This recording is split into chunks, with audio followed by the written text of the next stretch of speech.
ہم نے گزشتہ جمعہ ایک سوال رکھا تھا کہ چور چرانے کے لیے گھر کے اندر داخل ہوا، وہ چور اصل میں جو مدرسہ ہوتا ہے اس مدرسے میں اس کی ماں نے اس کو داخل کیا تھا، بچہ یتیم تھا، 5-7 سال جو بھی اس زمانے کا کورس رہا ہو اس نے تعلیم حاصل کی۔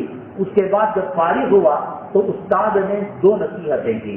ایک کہا اپنے آبا اجداد کا جو پیشہ ہے وہ پیشہ نہیں چھوڑنا، باپ درزی ہے تو تم بھی درزی بننا، باپ جو ہے لوہار ہے تم بھی لوہار بننا، اور کاروبار میں جھوٹ نہیں بولنا، دھوکہ نہیں دینا، یہ وصیت اس نے کی تھی۔ یاد رکھیے گا جھوٹ بول کر آدمی وقتی طور پر بچ سکتا ہے، سچ کے اندر نجات ہے۔ اللہ کے نبی صلی اللہ علیہ وسلم نے فرمایا سچ جس نے کہا وہ نجات پا لیتا ہے، اور جھوٹ جس نے کہا وہ اللہ کی پکڑ میں آ جاتا ہے۔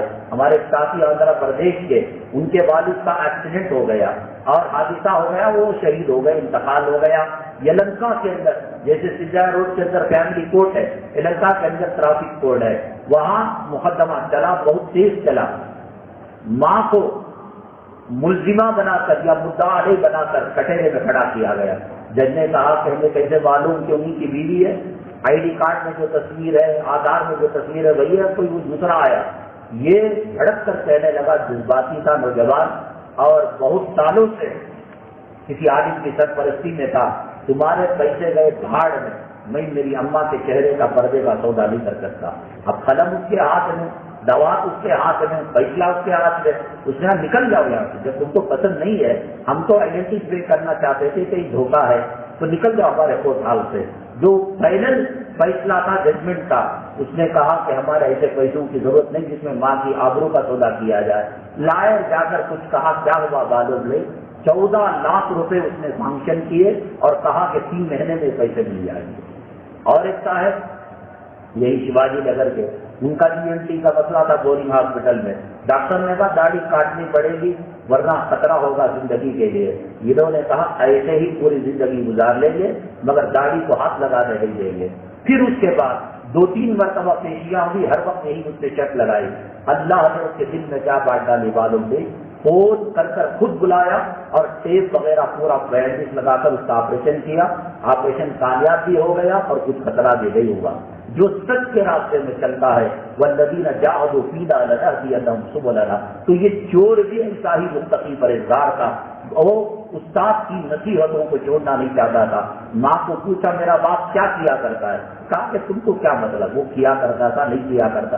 اب چونکہ چوری کیا تھا، 1 نمبر کا چور تھا اس کا باپ۔ استاد نے کہا کہ باپ کا پیشہ اختیار کرنا پڑے گا، جھوٹ نہیں بولنا پڑے گا۔ ماں کو بہت ستانے سے ماں نے کہہ دیا چور۔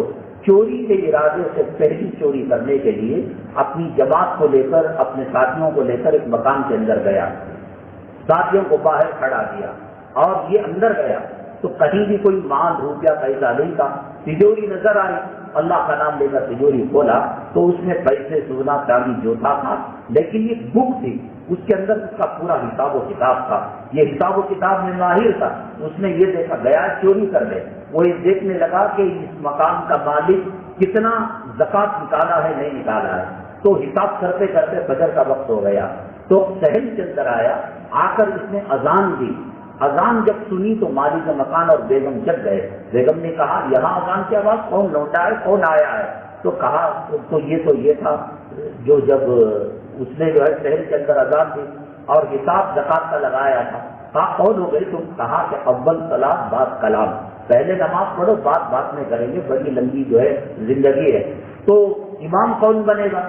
کہا کہ حدیث کے حساب سے گھر والا امام بنے گا، آپ امام بنیے۔ اس نے نماز پڑھ لی۔ اس کے بعد کہا کہ بھائی آپ نے نماز تو پڑھا دی، مجھے نماز دہرانا پڑے گا، مجھے آپ کے خشوع خضوع تقریر کی زندگی میں ڈوٹ آ رہا ہے۔ کہا کیسے؟ تم نے 3 سال کی زکات نہیں دی ہے۔ ارے بھائی تجھے کیسے معلوم؟ وہاں پورا حساب و کتاب ہے۔ میں نے کہا چوری بھی وہ کروں گا جو سچا مال ہو، زکات کے مال نکالے بغیر وہ چوری نہیں کروں گا، میں چور تھا۔